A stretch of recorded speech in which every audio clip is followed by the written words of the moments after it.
नमस्कार, मी एकनाथ वाघमोडे. 51 न्यूज चॅनलमध्ये आपलं सर्वांचं हार्दिक स्वागत. मान खटावची जी आता विधानसभेची निवडणूक झाली ती सातारा जिल्ह्यामध्ये पूर्णपणे हाय व्होल्टेज ठरली. आणि हाय व्होल्टेज ठरण्याचं कारण हे तसंच होतं. शरद पवार गट आणि महायुतीचे जयकुमार गोरे यांच्यात ही मोठी निवडणूक आणि मोठी लढत झाली. आयत्या वेळी आलेले प्रभाकर घारगे यांच्या विरोधात जयकुमार गोरे हे महायुतीकडून उमेदवार होते आणि जयकुमार गोरे यांनी आपलं वर्चस्व परत एकदा मान विधानसभा मतदारसंघावर सिद्ध करत प्रभाकर घारगे यांना 50,000च्या फरकानं धूळ सारली. ही धूळ सारण्याची नेमकी कारण काय, प्रभाकर घारगे नेमके का पडले, याविषयी बातचीत करण्यासाठी आपण या व्हिडिओच्या माध्यमातून आपण संवाद साधत आहोत. प्रभाकर घारगे यांच्या पराभवाची कारण पहिल्यांदा जाणून घेऊया. पहिलं कारण असं की ते आयत्या वेळी आलेले उमेदवार होते. लोकसभेच्या वेळी जयकुमार गोरे यांच्या सोबत त्यांनी रणजितसिंह नाईक निंबाळकरांचं काम केलं होतं. मात्र शरद पवार यांनी प्रभाकर घारगे यांना का उमेदवारी दिली हे अद्यापही कोणाला समजलं नाही. त्याच्यामुळे लोकांमध्ये आयत्या वेळी आलेल्या उमेदवाराचं कुठंही नाव नव्हतं. त्यांचा प्रभाकर घारगे यांचा कुठंही जनसंपर्क मोठ्या प्रमाणावर नव्हता. त्याचा फटका त्यांना बसल्याचं पहिल्यांदा दिसून येतं. दुसरा विषय असा की प्रभाकर देशमुख ज्यांनी राष्ट्रवादी आपल्या स्वतःच्या हिमतीवर 5 वर्ष सांभाळली आणि राष्ट्रवादीला कायम जिवंत ठेवण्याचं काम केलं, त्या प्रभाकर देशमुखांना राष्ट्रवादी काँग्रेस पार्टीनं डावललं आणि त्यांच्याऐवजी प्रभाकर घारगे यांना तिकीट दिलं.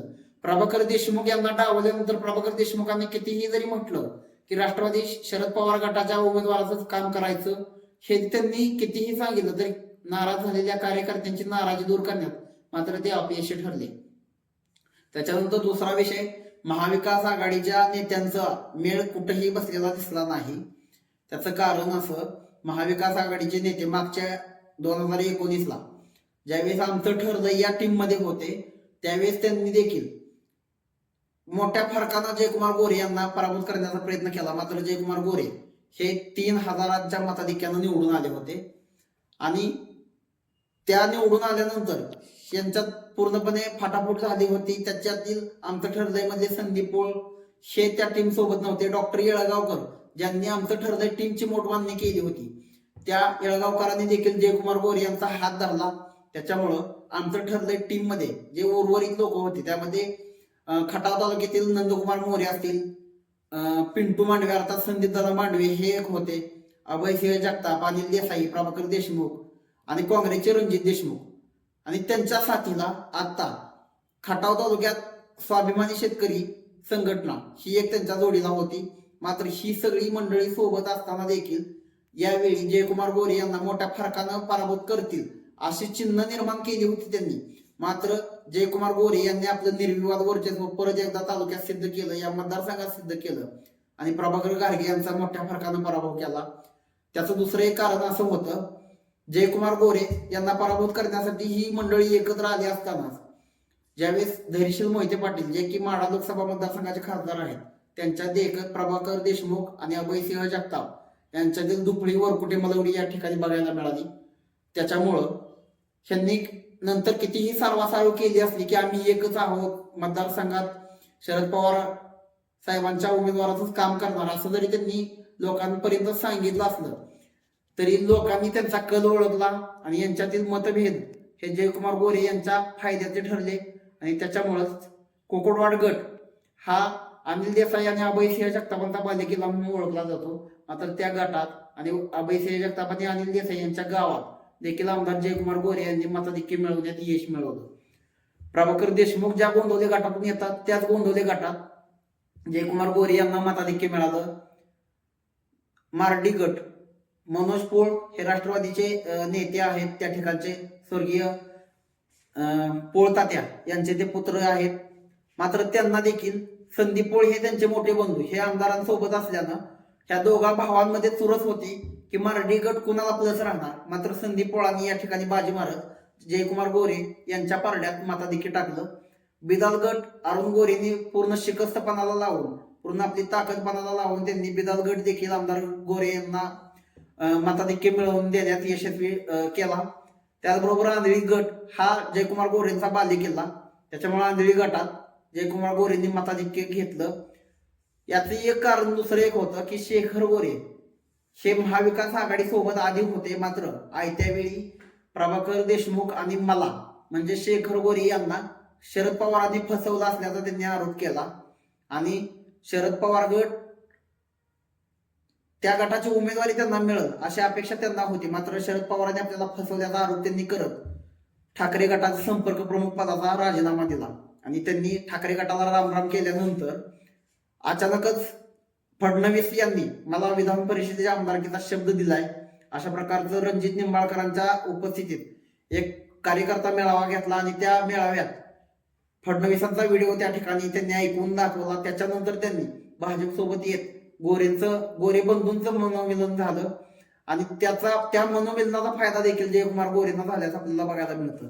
शेखर गोरे हे जर महाविकास आघाडी सोबत असते तर कुठंतरी फरक पडला असता. मात्र शेखर गोरे यांचा जो 30 ते 40 हजारांचा लोकसंख्येचा किंवा मतदारांचा जो गट आहे, कार्यकर्त्यांची जी त्यांनी बांधणी केलेली आहे, ती बांधणी शेखर गोरेंनी जयकुमार गोरे यांच्या प्रचारात वापरली आणि संपूर्ण जो मताधिक्याचा विषय आहे त्यांनी एक प्रतिज्ञा केली होती की खटाव तालुक्यातून प्रभाकर घारगे यांनी एक जरी मत जास्त घेतलं तरी मी राजकीय संन्यास घेईन अशी ती प्रतिज्ञा होती.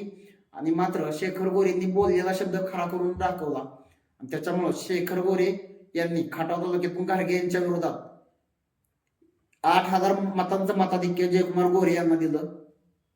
या ठिकाणी खटाव तालुक्यानेही घारगे यांना डावलल्यास आपल्याला दिसून येतं. मान तालुका हा पूर्णपणे आमदार गोरेंचाच असेल किंवा आमदार जयकुमार गोरेच मताधिक्य घेणार याबाबतची सगळ्यांना खात्री होती. मात्र खटाव तालुका काय करतो याकडे सगळ्यांचं लक्ष लागून राहिलं होतं. त्या खटाव तालुक्यातून जयकुमार गोरे यांना शेखर गोरे यांनी मदत करत 8,000चं मताधिक्य मिळवून दिल्यामुळं प्रभाकर घारगेंचा तिथंही पराभव झाला. खटाव तालुक्यातील जनतेनं देखील प्रभाकर घारगे यांना डावललं. आता ही झाली प्रभाकर घारगे यांच्या पराभवाची कारण. एकूणच महाविकास आघाडीला त्याचा फटका बसला. आता जयकुमार गोरे यांच्या विजयाची जे प्लस पॉईंट आहेत, जे विजयाचे प्लस पॉईंट आहेत ते आपण जाणून घेणार आहोत. त्यामध्ये पहिलं कारण आहे किंवा पहिला प्लस पॉईंट आहे पाण्याच्या विषयावर जयकुमार गोरे यांनी आतापर्यंतच्या निवडणुका लढवल्या आणि पाणी या विषयावर परत निवडणूक लढवणार नाही असं त्यांनी सांगितलं आणि त्याच अनुषंगाने शेतकऱ्यांच्या बांधापर्यंत मी पाणी पोहोचवल्याशिवाय परत निवडणुकीच्या रिंगणात उतरणार नाही असं त्यांनी पण केला होता. आणि त्यांनी जी 36-32 गावं आहेत त्या गावांना पाणी पुरवून त्यांनी तो शब्द खरा केला आणि त्याच्यामुळं ते या निवडणुकीच्या रिंगणात त्या पाण्याचा प्रभाव आणि त्यात ज्यांना पाणी मिळालं, ज्या शेतकऱ्यांना त्या पाण्याचा फायदा झाला, त्या शेतकऱ्यांच्या मताचा प्रभाव जयकुमार गोरे यांच्या मताधिक्यात झालेला आपल्याला दिसून येतो. दुसरं असं की सरकारनं आणलेली लाडकी बहीण योजना, या लाडकी बहीण योजनेचा देखील जयकुमार गोरे यांना मोठा फायदा झाला. त्याचं असं की जयकुमार गोरे यांनी म्हसवड, दहिवडी आणि बोडूत या ठिकाणी मोठे महिलांचे मेळावे आयोजित केले. लाडकी बहीण योजनेचे हे मेळावे होते आणि या प्रत्येक कार्यक्रमाला जवळपास 30 ते 40 हजार महिला उपस्थित होत्या. त्याच्यामुळं जयकुमार गोरे यांना जास्त प्रचार करावा लागलाच नाही. उलट ते ह्या 3 कार्यक्रमांच्या माध्यमातून संपूर्ण महिला वर्गापर्यंत पोहोचण्यात यशस्वी झाले होते. त्याच्यामुळं जयकुमार गोरे यांना लाडकी बहीण योजनेचा आणि भाजपला या योजनेचा फायदा झाल्याचं आपल्याला दिसून येतं. दुसरा विषय असा की जे संदीप बळाचा त्यांचा उल्लेख केला, जे आमदार गोरेंसोबत आले त्याच्यामुळं मार्डी गटात देखील आमदार गोरेंना विजय किंवा लीड मिळालं.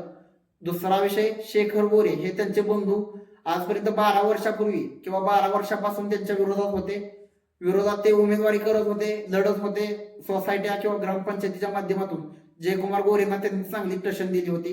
मात्र या निवडणुकीला शरद पवारांनी आपल्याला फसवल्याचं त्यांनी आरोप केला शेखर गोरे यांनी आणि त्याच्यानंतर गोरे बंधूंचं मनोमिलन झालं आणि या मनोमिलनाचा फायदा जयकुमार गोरे यांना या निवडणुकीत झाला. त्याच्यानंतर डॉक्टर दिलीपराव येळगावकर यांचं आणि जयकुमार गोरे यांचं राजकीय वय अवघ्या मतदारसंघाला माहीत होतं. मात्र येळगावकरांनी जयकुमार गोरे हे पाणी प्रश्नावर खूप चांगल्या प्रमाणे आणि प्रामाणिकपणे लढत आहेत. या मतदारसंघाला पाणी मिळवून देण्यासाठी जयकुमार गोरे हे लढत आहेत, त्यासाठी मी त्यांच्या सोबत येत आहे असं सांगत जयकुमार गोरे यांची साथ दिली. त्याच्यामुळे मायनी घाटात ही जयकुमार गोरे यांना मोठं मताधिक्य मिळाल्याचं आपल्याला बघायला मिळतं. त्या एकूणच कारणामुळं जयकुमार गोरेंचा विजय झाला. महाविकास आघाडीच्या नेत्यांमध्ये कितीही एकी करण्याचा प्रयत्न केला, शरद पवारांनी सांगितल्या, वडजल येथे सांगितल्याप्रमाणे तुम्ही मेळ घाला आणि मग आपण उमेदवार ठरवू. मात्र ह्यांचा मेळ शेवटपर्यंत पुन्हा झालाच नाही. त्याच्यामुळेच आयत्या वेळी आलेले उमेदवार प्रभाकर घारगे यांना ही उमेदवारी मिळाली आणि जयकुमार गोरे यांचा विजय झाला. या सगळ्या गोष्टी प्रभाकर घारगे यांच्या पराभवाला कारणीभूत ठरल्या आणि जयकुमार गोरे यांचा विजय झाला. त्याच्यामुळं आगामी विधानसभेच्या रिंगणात किंवा येणाऱ्या कोणत्याही जिल्हा परिषद असतील किंवा स्थानिक स्वराज्य संस्थांच्या सगळ्याच निवडणुकांमध्ये ज्यावेळी राष्ट्रवादीला आपण उमेदवार देऊ किंवा जिंकायचा असेल त्यावेळेस त्यांना आता गोरे बंधूंच्या मनोमिलनाचा, गोरे बंधूंच्या एकीचा त्यांना सामना करावा लागणार आहे. हे जवळपास आता निश्चित आहे. त्याच्यामुळे गोरे बंधू आणि महाविकास आघाडी किंवा शरद पवार गट असेल किंवा काँग्रेस असेल किंवा शिवसेना उभाटा गट असेल यांचा हा अटीतटीचा सामना येत्या काळात आपल्याला स्थानिक स्वराज्य संस्थांच्या निवडणुकांमध्ये देखील बघायला मिळणार का, याकडे आता मतदारसंघातील लोकांचं लक्ष लागून राहिलं आहे. धन्यवाद.